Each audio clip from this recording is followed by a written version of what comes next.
Red టీవీలో మీ వ్యాపార ప్రకటనల కోసం ఈ నంబర్ ని సంప్రదించండి 6281747728. నమస్తే. ప్రస్తుతం మనతో పాటు టీడీపీ స్పోక్స్ పర్సన్ మనతో పాటు ఉన్నారు. ఆడితో మాట్లాడదాం. నమస్తే మేడం.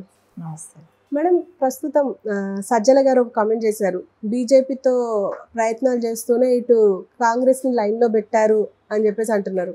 అంటే తెలుస్తుంది డైరెక్ట్గా టీడీపీనే అంటున్నారు అని చెప్పి, మీరేమంటారు? ఆ అవకాశం ఉన్నది వాళ్ళకి, టీడీపీకి అవసరమే లేదు. ఎందుకంటే స్ట్రైట్గా వెళ్ళటానికి ఎక్కడా ఏమీ భయపడటం లేదు. సో జనసేనతో ఆల్రెడీ పొత్తు ఉంది. ఎందుకంటే మీరు ఏ రోజైతే బాబు గారిని అన్యాయంగా అరెస్ట్ చేశారో ఆ రోజే పొత్తు పెట్టుకుందామని జనసేన పార్టీ నిర్ణయించుకుంది.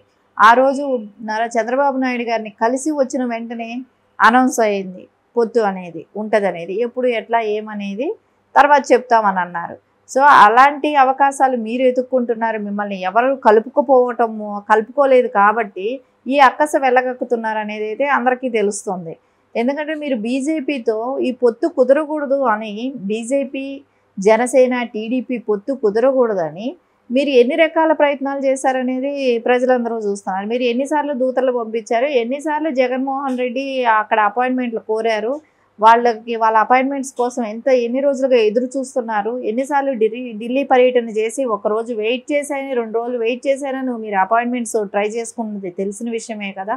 ఎవరికి అవకాశం ఉంది, ఎవరు వెంపర్లాడుతున్నారని అంటున్నారు? వాళ్ళు తెలుగుదేశంకి వెంపర్లాడాల్సిన అవసరం లేదు. వైసీపీ మిమ్మల్ని ఎవరు చేర్చుకోకపోబట్టి మీ అక్కసి ఇలా ఈ రకంగా వెళ్ళగక్కుతున్నారు. కాంగ్రెస్ కూడా చేర్చుకునే ప్రసక్తి లేదేమో, ఎందుకంటే షర్మిల గారు అక్కడ ఉన్నారు. సో షర్మిల గారిని బాధ పెట్టే విధానమే కానివ్వండి, ఆవిడ మాట్లాడే విధానం కానీ, ట్రోల్ చేసిన విధానమే కానీ, ఆవిడ ఏడుస్తూ మొన్న స్టేజ్ మీద మాట్లాడినప్పుడు కూడా ఆవిడ ఒక తోడబుట్టిన ఆవిడనే మీరు ఈ రకంగా హింసించినప్పుడు రేపు ప్రజలు, మహిళలు, అక్కలు, చెల్లెమ్మలు అంటున్న మీరు ఏ రకంగా బాధ పెడతారని ప్రతి వాళ్ళు ఆలోచిస్తారు కదా. సొంత చెల్లెలు నలుగురిలో స్టేజ్ మీద ఎక్కి ఏడ్చింది, సరే తన బాధను వెళ్ళగక్కుంది, తన పెట్టే కష్టానికి టార్చర్కి తట్టుకోలేక తన దగ్గర నుంచి ఆ కన్నీళ్ళు వచ్చాయి కాబట్టి, సో ఒక మహిళకి మీరు ఏ రకమైన రక్షణ కల్పిస్తారనేది ఆలోచిస్తారు కదా. ఒక విధంగా ఇంకొకసారి ఒక ఇన్సిడెంట్లో తల్లిగారికి వెహికల్ డ్యామేజ్ అయింది. కొత్త వెహికల్ కారు కడపకు వెళ్తుంటే టైర్లు ఊడిపోవటం అనేది జరిగింది. సో అది ఎందుకు జరుగుతుంది? కొత్త కారు టైర్లు ఎలా పోతాయి, ఎలా ఊడిపోతాయి?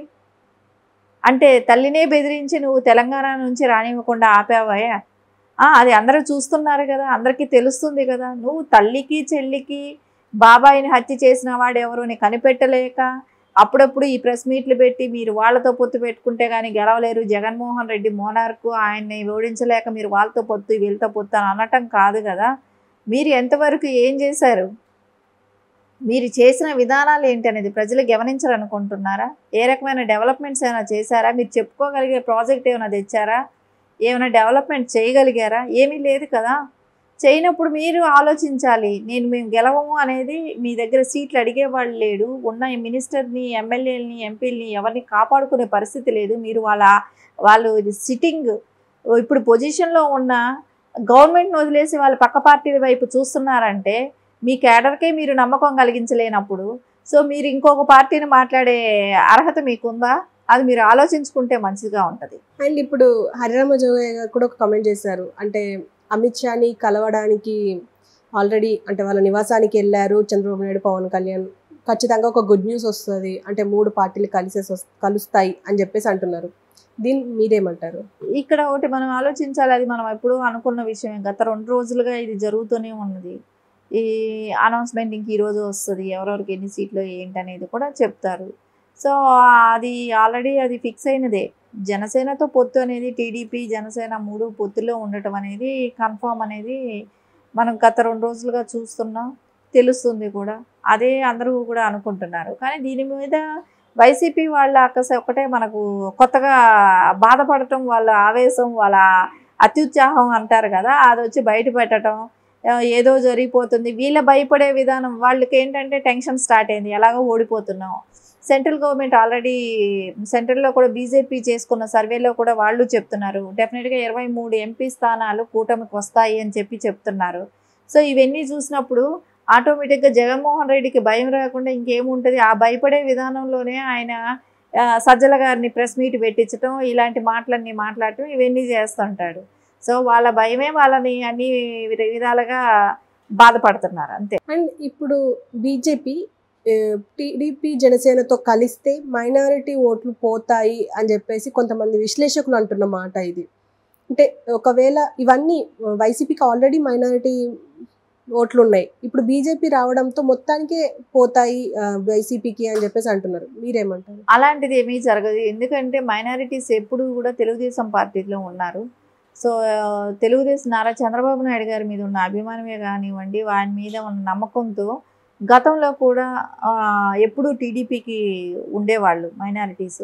స్టిల్ ఇప్పుడు కూడా స్టేట్ గవర్నమెంట్ వస్తే నారా చంద్రబాబు నాయుడు గారు ముఖ్యమంత్రిగా ఉంటారు కాబట్టి, స్టేట్లో ముఖ్యమంత్రి గారు నారా చంద్రబాబు నాయుడు గారు ఉంటారు కాబట్టి, వాళ్ళకి ఎవరుంటే భరోసా, ఎవరుంటే డెవలప్మెంట్, ఎవరుంటే స్టేటు ఉన్నత స్థితికి వెళ్తుంది, ఇవన్నీ ఆలోచించినప్పుడు వాళ్ళకి తప్పకుండా నారా చంద్రబాబు నాయుడు గారు ఉంటేనే ఉంటుందని. ఎందుకంటే రేపు పొద్దున వాళ్ళ పిల్లలు చదువులే కానివ్వండి, భవిష్యత్తే కానివ్వండి, స్టేట్ డెవలప్మెంట్ అయితేనే అక్కడ వాళ్ళు ఉండగలగటానికి కానివ్వండి, అన్నిటికీ కూడా స్టేట్ డెవలప్మెంట్ అనేది ఇంపార్టెంట్ ఇప్పుడు పరిస్థితి.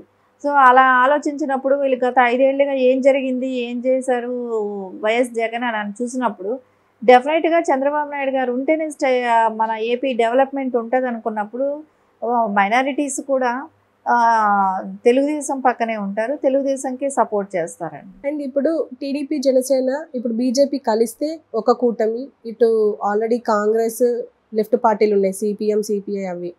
సో ఇటు వైసీపీ, ఈ మూడు కూటముల మధ్య, అంటే ఇది కూటమి కాదు కానీ ఈ 3 పార్టీల మధ్య ఒక ట్రయాంగిల్ పోటీ జరుగుతుందంటారా? డెఫినెట్గా ట్రయాంగిల్ అనకు మాకు ట్రయాంగిల్ అవసరం లేదు తెలుగుదేశం పార్టీకి. ఎందుకంటే స్పష్టంగా ఉంటుంది తెలుగుదేశం ఓట్ బ్యాంక్ ఏదనేది. సో ఆ ఓట్ బ్యాంక్ వాళ్ళకి కంపల్సరీ తెలుగుదేశంకి ఉంటుంది కాబట్టి దాని గురించి బాధపడాల్సిన వాళ్ళది. ఎటు వచ్చి కాంగ్రెస్, సిపిఎం సిపిఐ ఇవి అన్నప్పుడు అవి లెఫ్ట్ పార్టీలు ఎప్పుడు కాంగ్రెస్కి ఉంటాయి కాబట్టి అది ఓకే. కానీ జగన్మోహన్ రెడ్డి వైసీపీ అనేది రాజశేఖర్ రెడ్డి గారి పేరు చెప్పుకుంటూ వచ్చిన పార్టీ అది. సో రాజశేఖర్ రెడ్డి గారి 2 పిల్లలు ఆడ పోటీ పడినప్పుడు, రాజశేఖర్ రెడ్డి గారి కూతురు కొడుకు ఆ ప్లేస్లో ఉన్నప్పుడు ఆ ఓట్ బ్యాంక్ అనేది డెఫినెట్గా చీలుతుంది. రాజశేఖర్ రెడ్డి గారు ఏ పార్టీ నుంచి వచ్చారు? కాంగ్రెస్ నుంచి వచ్చారు. సో కాంగ్రెస్ ఓట్ బ్యాంక్ కూడా వైసీపీకి షిఫ్ట్ అయింది లాస్ట్ టైం అంతా. సో ఇప్పుడు డెఫినెట్గా కాంగ్రెస్ ఓట్ బ్యాంక్ కాంగ్రెస్కి వస్తుంది. ఎటు చూసుకున్నా వైసీపీకి డ్యామేజ్ అవుతుందే కానీ తెలుగుదేశంకి ఎలాంటి ప్రాబ్లము ఉండదు. కాంగ్రెస్ కొంచెం బెటర్గా పుంజుకుంటుంది కూడా ఏమో. ఎందుకంటే వైసీపీ మీద ఉన్న వాళ్ళ దగ్గర ఉన్న కేడర్కి కానివ్వండి, నాయకులకే కానివ్వండి, కొంతమంది వచ్చి కాంగ్రెస్లో జాయిన్ అవుతారు. ఎందుకంటే స్టిల్ ఫ్రమ్ ద బిగినింగ్ నుంచి కాంగ్రెస్ పార్టీలో పనిచేసిన వాళ్ళే వైసీపీలో ఉన్నారు. సో ఆ పార్టీలో ఉన్న వాళ్ళందరూ వైసీపీలో కూడా కాంగ్రెస్కి వచ్చి కూడా జాయిన్ అయ్యే అవకాశం ఉంది. అండ్ ఇప్పుడు మొన్న ఒక ప్రెస్ మీట్లో అన్నారు కొడాలి నాని, ఈ ఎన్నికలే నాకు లాస్ట్ ఎన్నికలు, తర్వాత పోటీ చెయ్యను అని చెప్పేసి అన్నారు. అండ్ ఈ మంత్రి పదవి కూడా నేను తీసుకోను అని చెప్పేసి అంటున్నారు. దీనికి మీరేమంటారు? గెలిస్తే కదా మంత్రి పదవి తీసుకోవటానికి, గెలిసే అవకాశమే లేదు. ఈ మొన్నటి వరకు ఏదో గెలిచాము కదా అనేసి విచ్చలవిడితనంతో నోరు బారేసుకున్నారు. ఆ నోరు బారేసుకున్న దాంతో ఈసారి గెలుస్తారో లేదో తెలియదు, సీట్ ఇస్తాడో లేదో కూడా ఇంకా కన్ఫర్మ్ కాలేదు. అలాంటప్పుడు ఆయనకి సీట్ వస్తుందో రాదో తెలియదు, ఆయన గెలవడనేది తెలియదు, ఇంకా మినిస్టర్ పదవి ఎందుకు వస్తుంది అనుకుంటాడు. సో ఏదో ఇప్పుడు పశ్చాత్తాప మాటలు ఏదో మాట్లాడితే ఏదో జరుగుతుంది అనుకోవటం హాస్యాస్పదం కానివ్వండి. ఆయన చేసినవి కొంచెం డెవలప్మెంట్ మీద దృష్టి పెట్టలేదు. ఆయన నియోజకవర్గంలో కూడా ఇప్పుడు ప్రతి చోట డెవలప్ అయితే ఆయన నియోజకవర్గం డెవలప్ అవుతుంది. అక్కడ రావాల్సిన నిధులు వచ్చిండవు, రాలేదు, అక్కడ కూడా అట్లాగే ఉంది. సో అలాంటప్పుడు ప్రజలు ఓట్లు ఎలాగో వేయరు. నేను మినిస్టర్ అవ్వను అని చెప్పి ఇప్పటి నుంచే చెప్పుకుంటున్నాడు. నువ్వు గెలిస్తే మినిస్టర్ అవ్వటానికి అనేది ఉంటుంది. ప్రజలు కూడా ఎలాగో గెలిపించే ఆస్కారాలు కూడా లేవు. అండ్ ఒక మాట అంటున్నారు ఏంటంటే, ఒక 500 కోట్లు అంటే ఎమ్మెల్యేగా గెలిచిన తర్వాత ఒక 500 కోట్లు తీసుకెళ్ళి ప్రభుత్వం నుంచి గుడివాడని మొత్తం డెవలప్ చేస్తాను, నా నియోజకవర్గాన్ని డెవలప్ చేస్తాను అని చెప్పేసి మాట్లాడారు. అది ఇన్ని సంవత్సరాలు ఎందుకు చేయలేకపోయారు? గత 5 ఏళ్ళుగా డెవలప్ చేయలేని ఈసారి గెలిస్తే చేస్తావా? ఇప్పటికే అప్పులే ఉన్నది. ఇప్పుడే సెక్రటరియట్లు తాకట్టు పెట్టారు. ఒక కంపెనీ లేదు. ఏ రకంగా ఈయన ఇంకో చోట అప్పు తీసుకొచ్చి అక్కడ ప్రజల నెత్తిన అప్పులు మొత్తం ఏపీ నెత్తినంత అప్పులు రుద్దటానికి మళ్ళీ ఇంకొక ప్లానా? అంటే ఏ 5,000 కోట్లు తెస్తే 500 కోట్లు నేను ఖర్చు పెడతానని చెప్తాడేమో. ఎందుకంటే అందరూ తినంగా 500 కోట్లు కూడా మిగలవు అక్కడ. సో ఆ రకంగా ఆయన ఏదో ఇప్పుడు మళ్ళా ప్రజల్ని మభ్యపెట్టే మాటలు మాట్లాడటమే కానివ్వండి, అవకాశమే లేదు ఆయనకి. గెలిచే అవకాశము లేదు, వైసీపీ పార్టీ వచ్చే అవకాశం కూడా అంతకన్నా లేదు. సో ఆయన మినిస్టర్ అయ్యేది లేదు, 500 కోట్లు ఆయన ఖర్చు పెట్టేది లేదు. ఏపీ మొత్తం డెవలప్ అవ్వాలి కానీ ఆయన 500 కోట్లకి ఇప్పుడు గుర్తొచ్చిందా? 5 ఏళ్ళుగా ఆయన ఏమీ చేయనిది. సో అనేది అవన్నీ ఏదో బూటక్కు మాటలు చెప్తూ పబ్బం గడుపుకోవటం చేయటమే. అండ్ ఇప్పుడు మనం కంపెనీల గురించి మాట్లాడుకున్నాం కాబట్టి డెవలప్మెంట్, అసలు కంపెనీలు మేము చాలా తీసుకొచ్చామని చెప్పేసి రోజా ఒక ప్రముఖ ఛానల్లో ఇంటర్వ్యూ ఇచ్చారు, మంత్రి రోజా. దాని గురించి మీరు ఏమంటారు? అంటే చాలా కంపెనీస్ వచ్చాయి అని చెప్పేసి అన్నారు. ఏం కంపెనీలు వచ్చాయి? ఒకటి చూడండి, ఆలోచించేస్తే ఇదేంటి జగన్మోహన్ రెడ్డి గారు అన్నారు, నేను చేపలు కడప జిల్లాలో పులివెందులకి చేపలు వస్తాయని అనుకోలేదండి, రొయ్యలు పీతలు లాంటివి ఇక్కడ అమ్ముతారని నేను అనుకోలేదు, నేను తీసుకొచ్చాను అని అన్నారు. అవే కంపెనీలు అంటే? అలాంటి కంపెనీలు అనేది ఎలా ఉంటాయి? ఒక కియా లాంటివి, అమర్ రాజా లాంటివి, హోండా లాంటివి, ఇలాంటి కంపెనీస్ ఆల్రెడీ బాబు గారు చేశారు కాబట్టి అలాంటివి ఏదైనా కంపెనీస్ తీసుకొచ్చావా? ఉన్న కంపెనీలనే తరిమేసావు. అదే అమర్ రాజా ఉంటే 10,000 మందికి ఎంప్లాయ్మెంట్స్ దొరికేది. అలాంటి దాన్ని నువ్వు పక్క స్టేట్ తెలంగాణ స్టేట్కి పంపించేసి ఎవరి మీద ద్వేషం ఉంటే పార్టీల్లో వీళ్ళు తెలుగుదేశం అనుకున్నవా దాని మూలాన ఆయన తెలుగుదేశంలో ఎంపీగా ఉన్న పాపానికి కాను ఆయన కంపెనీని మూయించేసి అక్కడ నుంచి తెలంగాణ స్టేట్కి పంపించిన మూలాన 10,000 మంది కుటుంబాలకి ఆపర్చునిటీ ఉండే కంపెనీని మూయించేసిన మూలాన ఎవరికి నష్టమైంది? స్టేట్కి నష్టమైంది.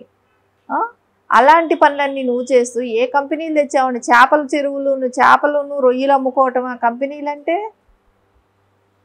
బిస్కెట్ పరిశ్రమలను, బ్రెడ్ పరిశ్రమల కంపెనీలు అంటే ఎలా ఉంటాయి ఏంటి అనేది తెలియని అవగాహన లేని వ్యక్తిని సీఎంగా చేసుకుంటే అలాగే ఉంటాయి. Okay madam, thank you.